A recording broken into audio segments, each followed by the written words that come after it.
they must be built for the kill.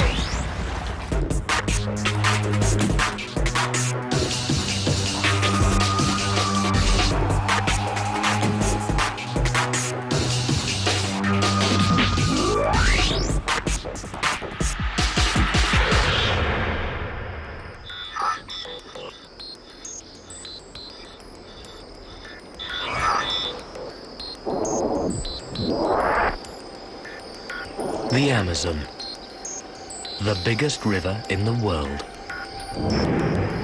Flowing through the forests of South America, fed by huge amounts of rain.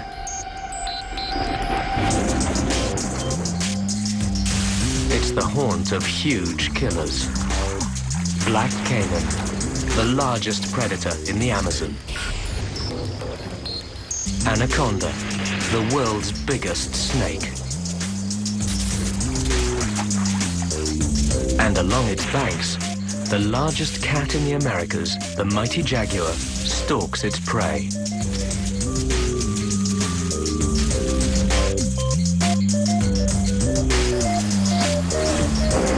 In this land of giants, even the flowers come in extra large. And below the surface, a legendary killer is living up to its reputation. These are piranha. And blood in the water can trigger a feeding frenzy.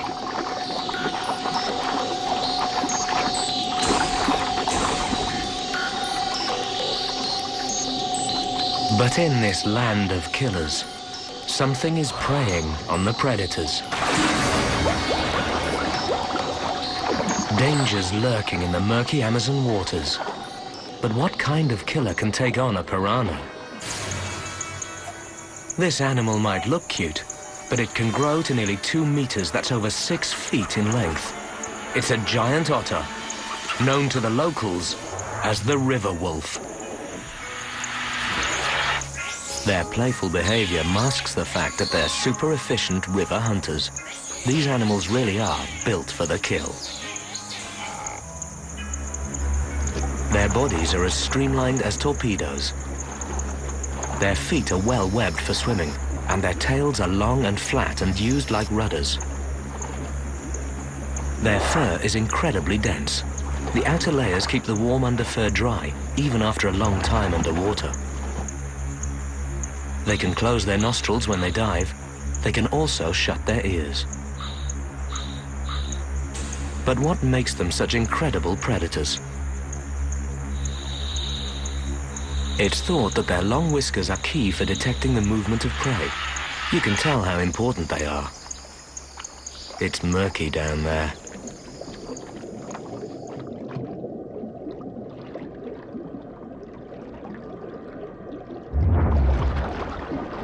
Not only do they have to find their fish, they also have to chase it.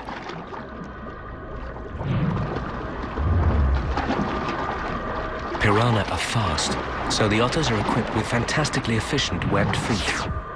The back ones for speed, and the front ones for steering.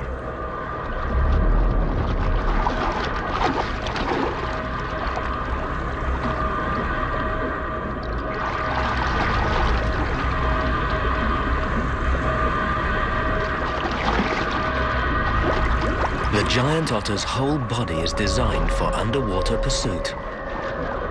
Even with those sensitive whiskers, they have to get quite close to the fish they're chasing.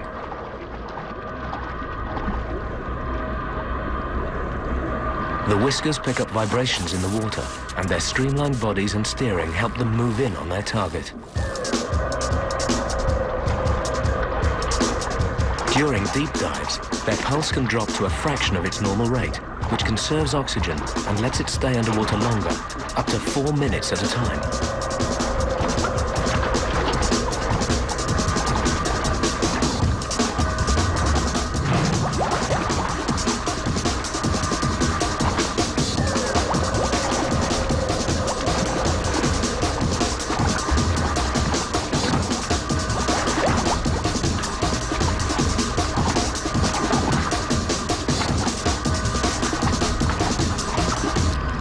Even deadly piranhas stand no chance against the sharp teeth of a river wolf. It eats its prey head first, the better to avoid those razor-sharp piranha teeth.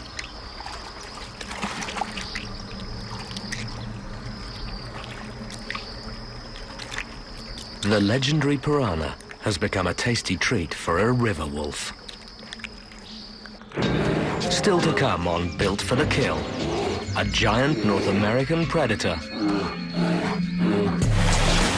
and a huge-jawed killer grab.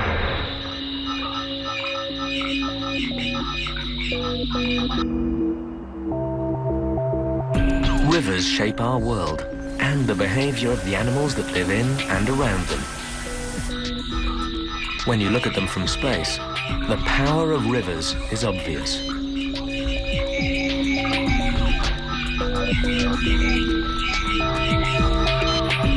Their influence spreads beyond each bank into the surrounding landscape.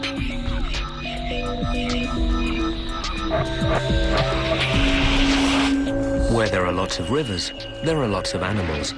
For them, waterways can be highways and a place to settle down and start a family.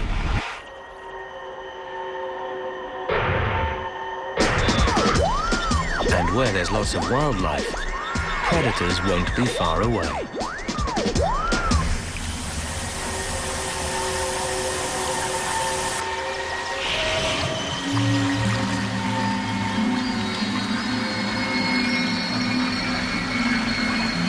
In the rivers of Alaska, the waters are packed with dying fish.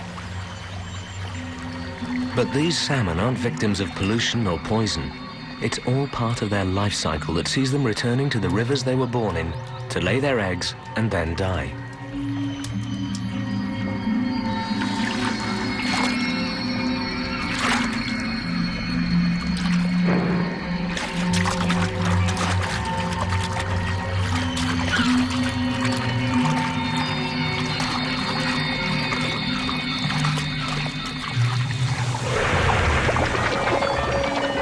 Each pair of salmon could have laid up to 8,000 eggs. An icy riverbed isn't the coziest nest, but if the eggs survive a few short months, the salmon cycle will begin again.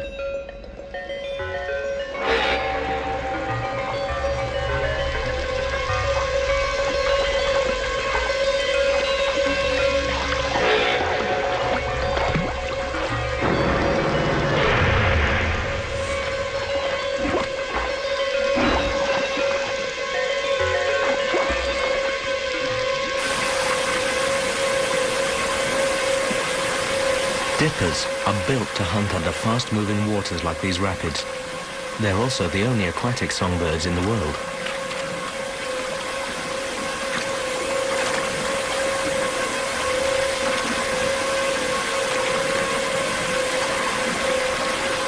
These feet can grip onto stones underwater, so the dipper is able to run along the bottom of the stream.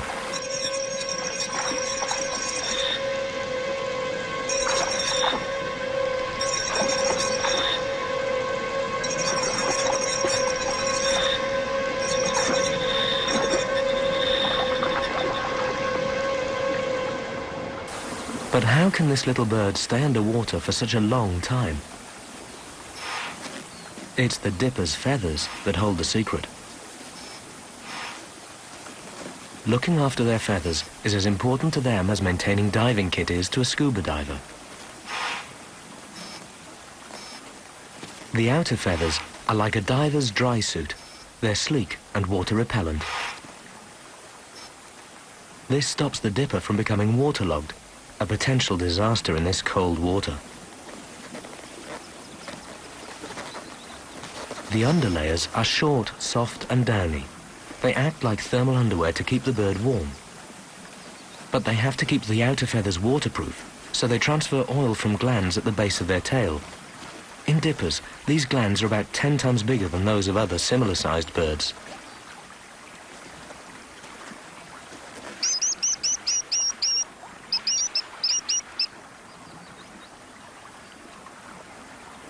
These pint-sized hunters get their name from the dipping movement they make when alarmed or when resting between dives. The dipper looks for potential food. It's thought that translucent membranes which go across the dipper's eyes help it to see more clearly underwater, a bit like slipping on a diving mask.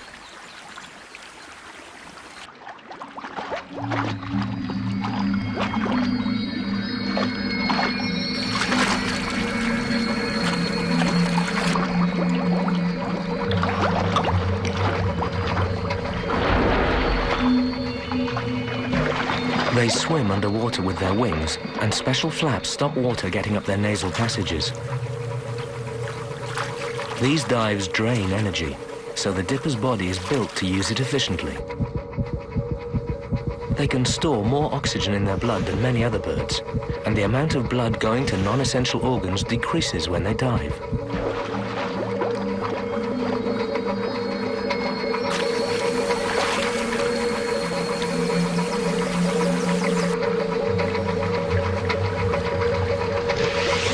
When they dive, they're surrounded by a net of bubbles, which helps keep them dry.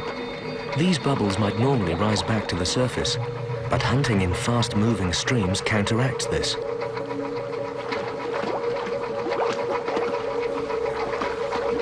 All this makes them successful at feeding, where most animals would find it hard to keep their balance.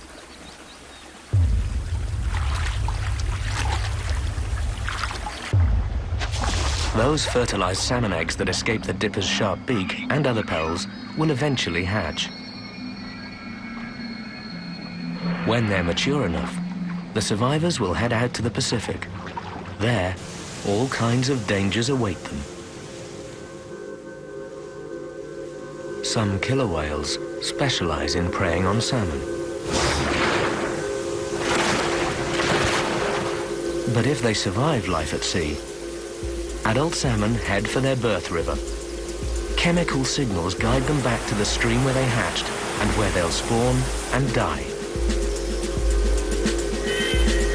Upriver, the nets of local fishermen pick off more salmon.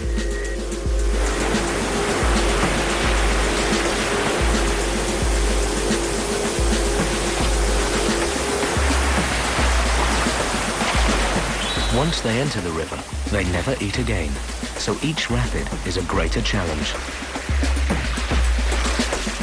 Buffeted by the water, they need to rest before attempting the next sections.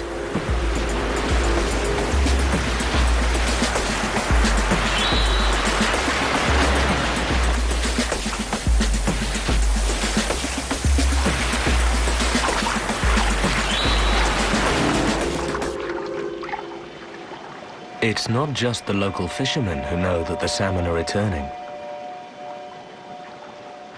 Other anglers are going fishing.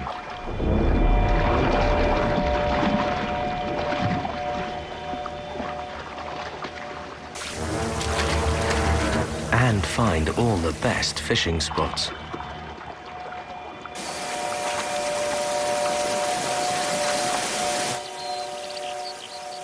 At rapids like these, on Alaska's McNeil River, a wily group waits for the salmon to arrive.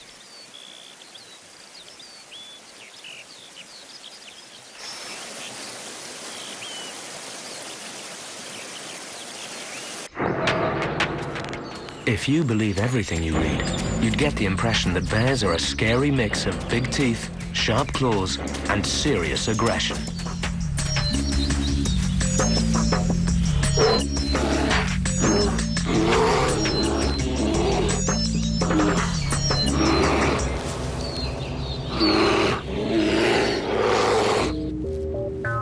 But for much of the year, their idea of a good meal is a mixture of fruit, berries, and roots.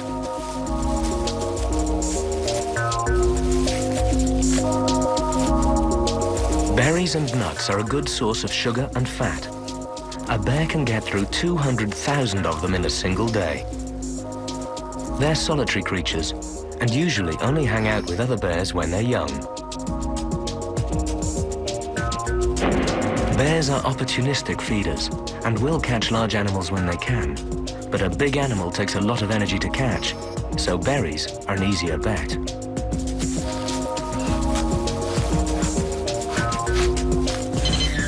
It's rare for such a large predator to eat so much fruit.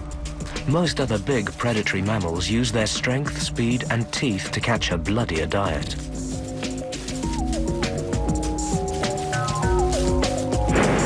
But before their winter hibernation, bears must put on a huge amount of weight. And the need to pile on the pounds coincides with the return of a favorite food source to Alaska's rivers. It'll be worth the bear's weight.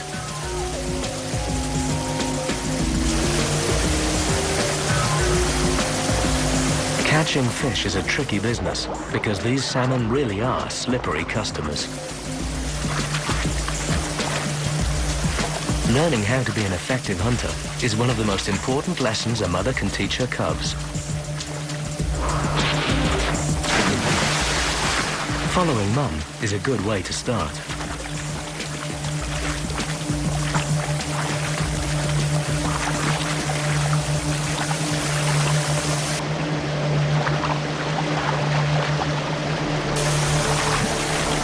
Scanning underwater is one method for spotting your prey.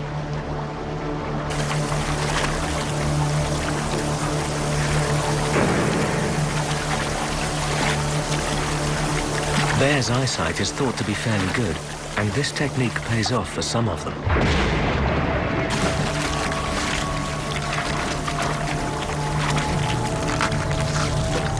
But it's all about practice, and each bear seems to develop its own favorite way of hunting.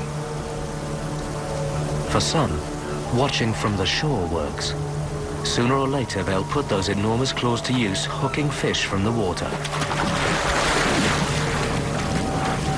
Others wait in ambush in the rapids.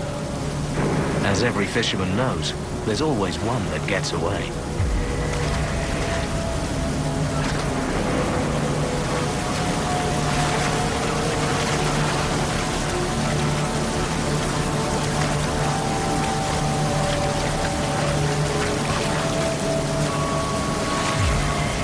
And while Mum fishes, the cubs try too.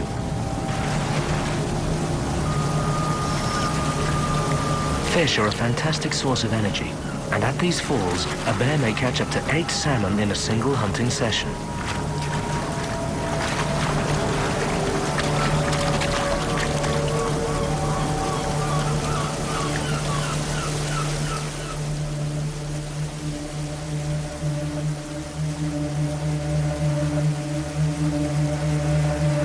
Another good place to hunt is further upriver at the shallow spawning ground.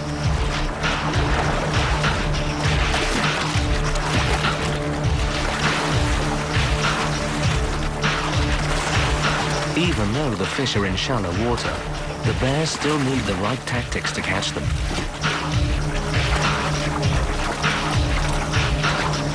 Here they use a sprint and scatter technique. Bears can run as fast as horses when they need to.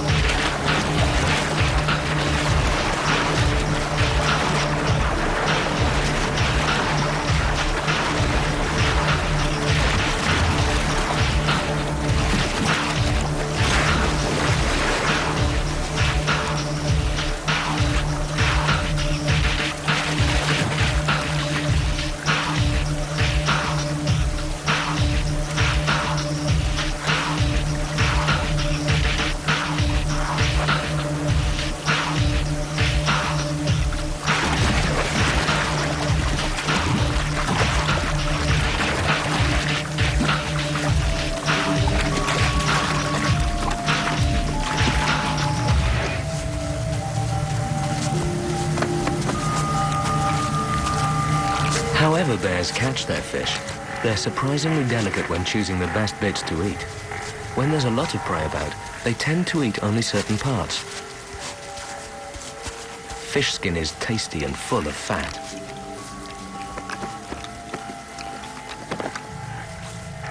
But their favorite bit of the salmon? It's those eggs again.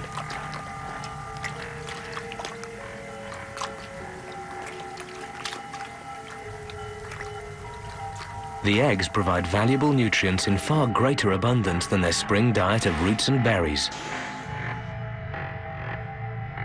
One berry has perhaps about a tenth of the fat of one fish egg.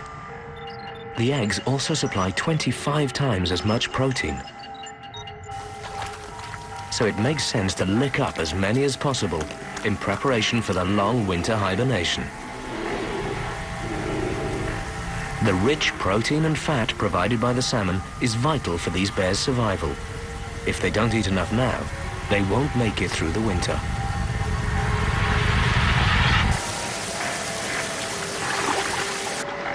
Fortunately for the bears, there are plenty of salmon to go round, and many bears return year after year to fish this river.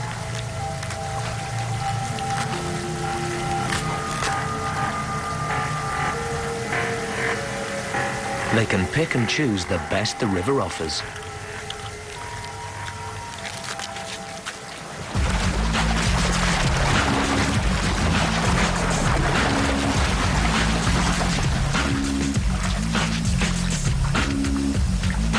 This many bears in one place only happens when food is abundant, like when the salmon are running. And with so much food around and so many bears, table manners are quickly forgotten. Fishing rights are precious, and some heavyweight contests decide who gets to feed.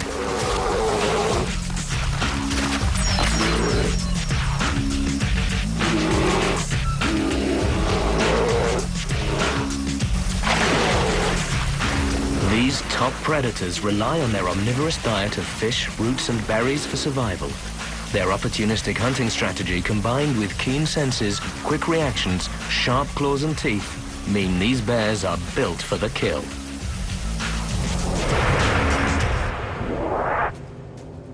It's spring again. This mother's fishing skills ensured the safe birth of her cubs while she was hibernating.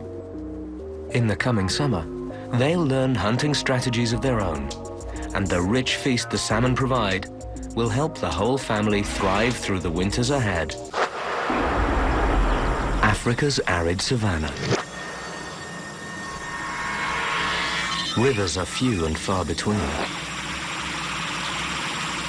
Water attracts both prey and predator like a magnet. The river's banks are the setting for a bloody ballet as one of Africa's biggest predators lies in wait. The rainy season is over.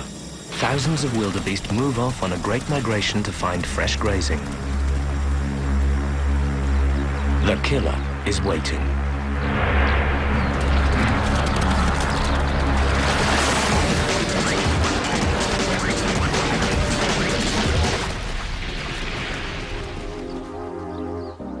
A long line of wildebeest heads towards the river.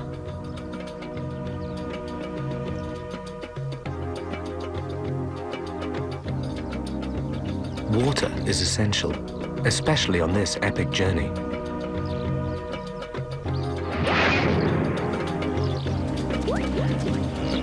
So when they reach the riverbank, they stop to quench their thirst.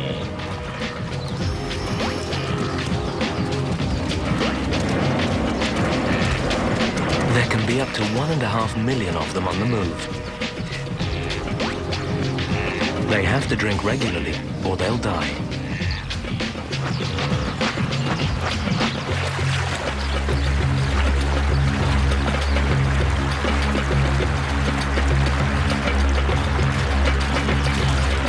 Their need for water is thought to be one of the reasons why they don't always recognize danger.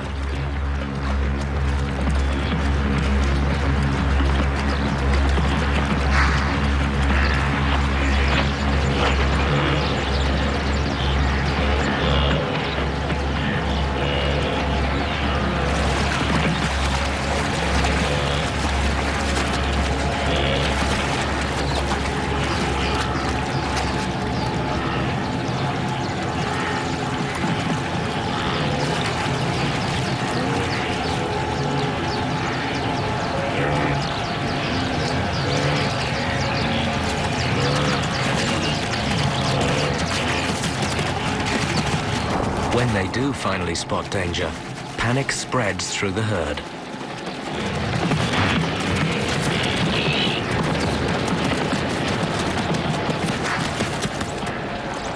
The croc watches and waits.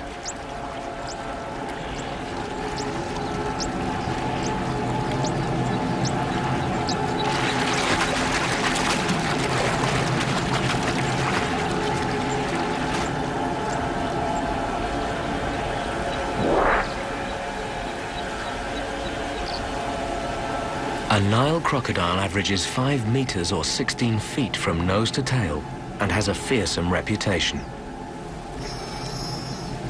Its muscle-packed body can weigh up to 900 kilos. That's nearly 2,000 pounds. It has unlimited sets of teeth. Unlike us, when an adult tooth falls out, there's another one growing to take its place.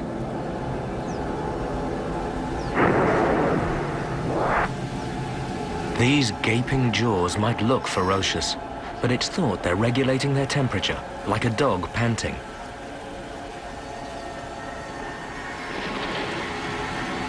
Like all reptiles, crocs warm their bodies in the sun. These wildebeest are in no danger while this croc is cold and sluggish. During the day, crocodiles will bask, absorbing the sun's rays.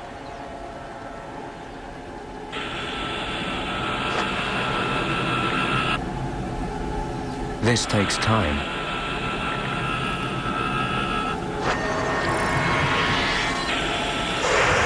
Their normal operating temperature is around 88 degrees Fahrenheit or 31 degrees Celsius.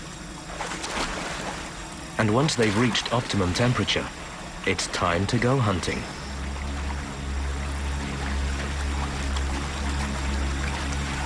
They can submerge totally, barely giving themselves away.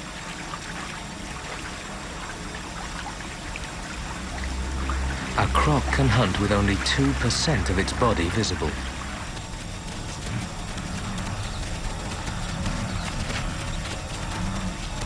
No wonder the wildebeest are wary.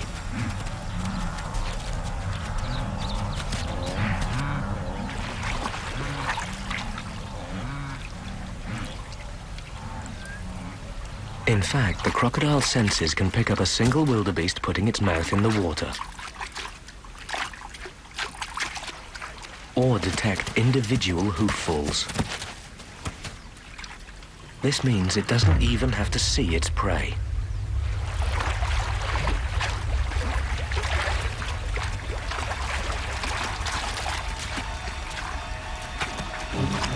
Using the powerful tail, it steers its muscle-packed body towards the bank.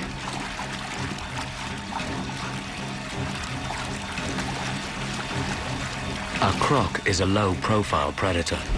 The flat shape allows it to creep up right underneath its victim's nose. Its adrenal gland sends steroids round the body in preparation for a strike.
Not all hunts are successful, but when they are, it's not the fearsome teeth that kill.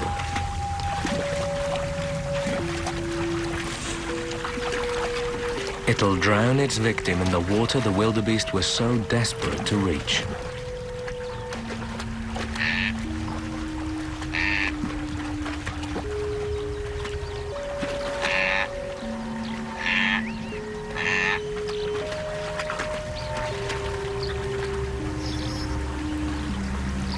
A croc's teeth and jaws aren't designed for chewing, so it's developed a special way of dealing with its dinner.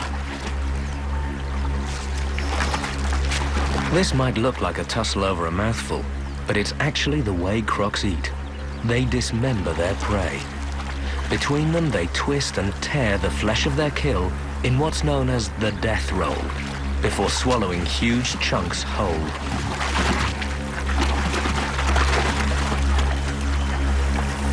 These giant reptiles may need help feeding on their victims, but their stealth and power make them river predators par excellence.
The Nile crocodile, truly built for the kill.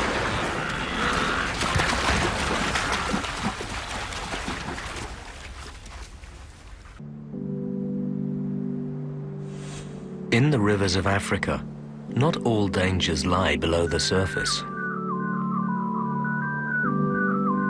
A bird flies high above the river valley.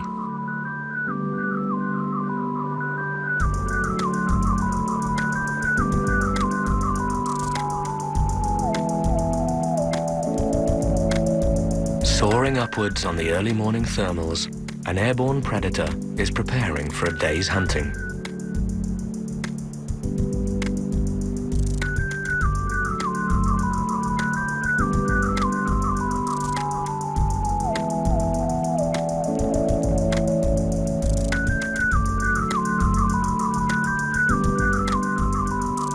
This is a fish eagle, one of the river's most elegant and efficient killers.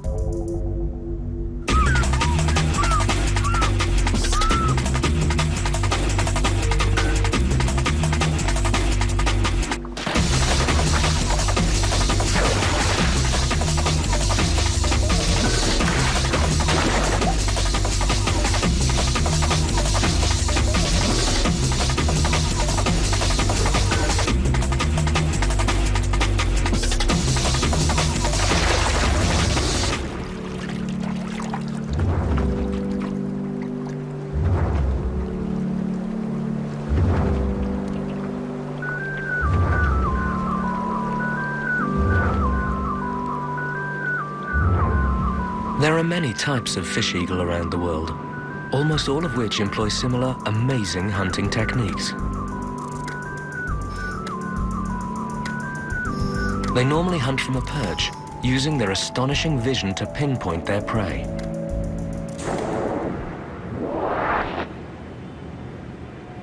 One secret of their amazing sight is hidden within their eyes. Like us, they have an especially sensitive area of the retina, the fovea. But eagles have a second fovea, which is thought to make their vision up to 8 times sharper than ours. Our vision is sharp in the center, but our peripheral vision is not as clear.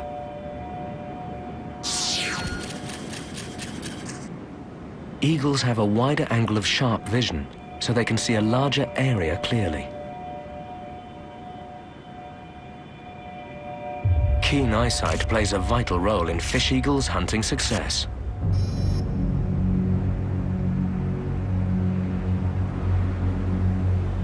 They wait on their perch, then swoop towards their prey with great accuracy.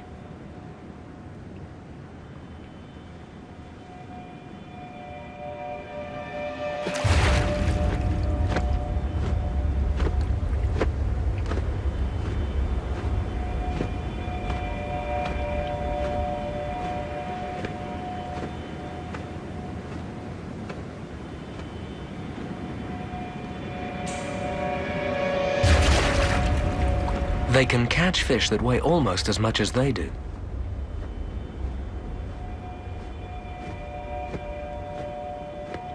The eagle is much larger than the fish it's carrying, but remember that birds are likely built for flight. The kill is taken back to the perch. It's believed that birds of prey can control the amount of light entering their eyes by voluntarily contracting the muscles in the lens and pupil. This would be particularly useful for fish eagles hunting in bright sunlight and could help them spot fish just below the surface.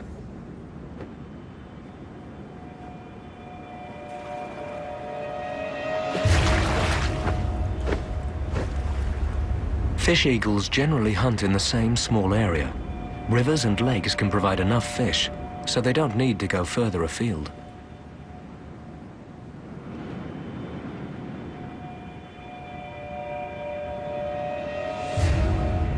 The technique is almost always the same. Spot the fish and start the swoop. As the eagle closes on its prey, it lowers its legs. Just before the kill, it slows down and pushes its talons forward.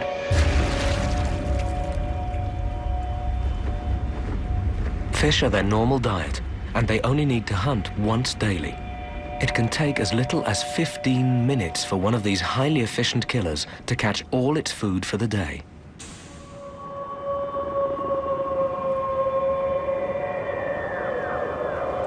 A sharp, hooked beak tears fish apart with ease.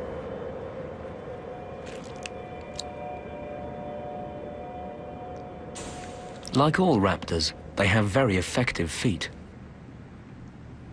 Their talons are built for grasping and act like mousetraps, snapping shut as soon as they touch prey. Eagles like these, which catch fish, have spiny scales on their feet to help them hold on to their slippery victims.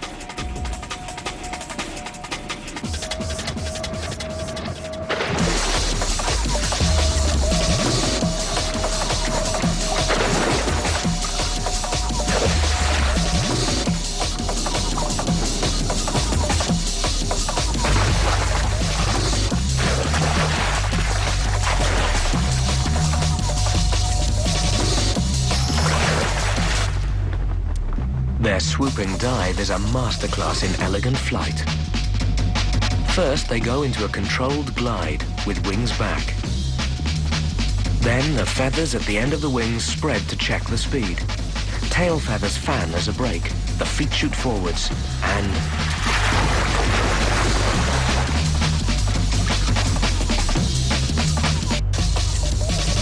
another success for the fish eagle.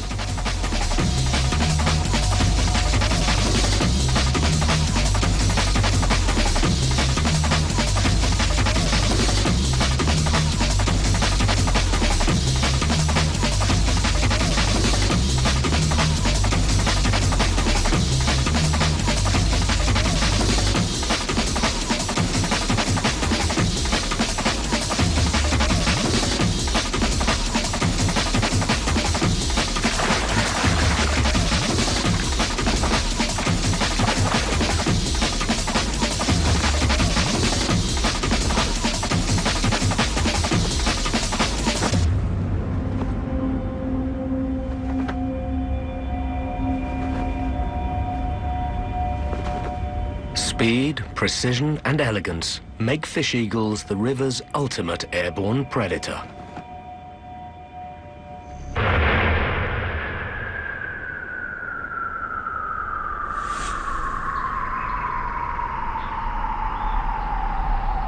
Rivers can be dangerous places.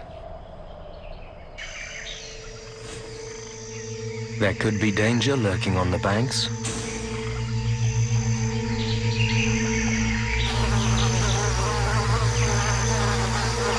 or below the surface.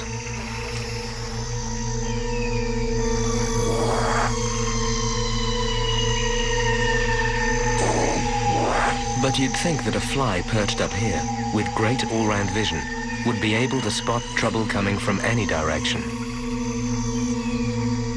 You might think that, but you'd be wrong.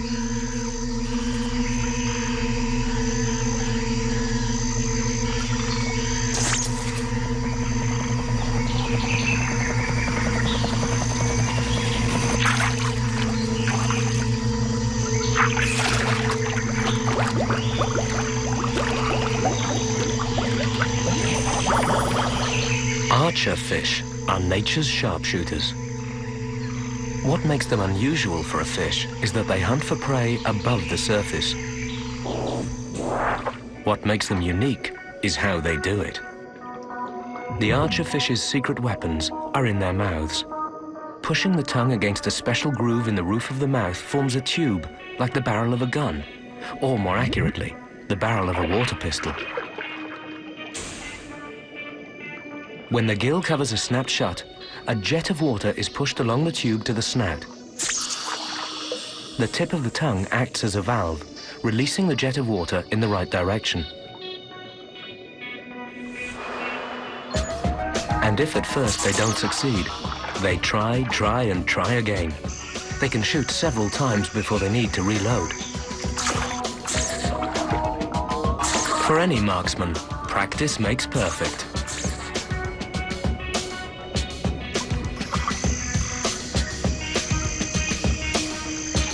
Hunting in packs is a good way to bring down prey.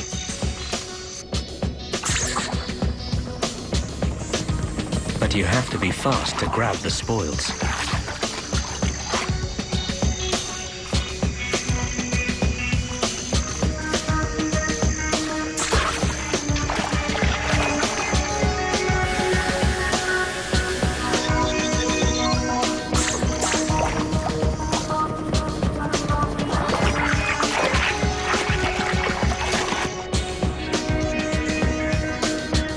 Their eyes are more forward-facing than those of many other fish.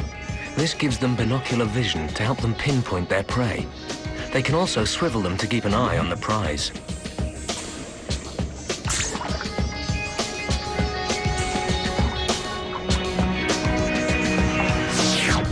Their backs are flat.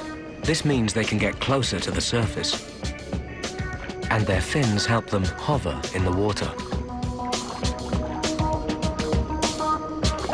But there's one big problem when you're hunting from water into air. Look at the reeds in the back of this shot. They seem to break at the water surface. This is caused by refraction, and the archer fish have to allow for this if they're to hit their target. Looking from underwater, nothing is quite where it seems to be.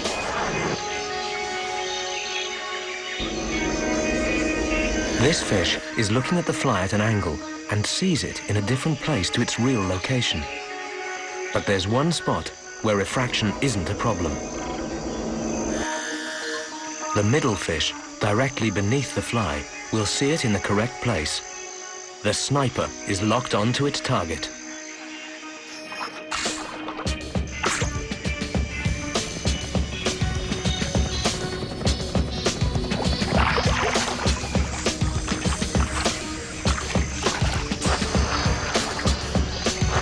Sometimes, even when the fish have got the physics bit sorted, their victim will just hang on for dear life. That's when the archer fish's other special skill comes into play. This is one river dweller that doesn't mind being a fish out of water.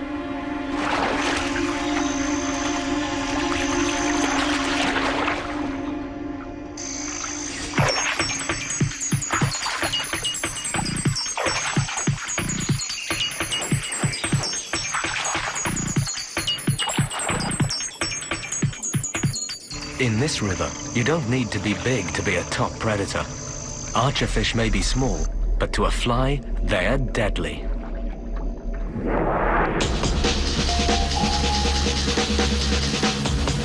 The world's rivers shape the landscape and the animals that live in and around them.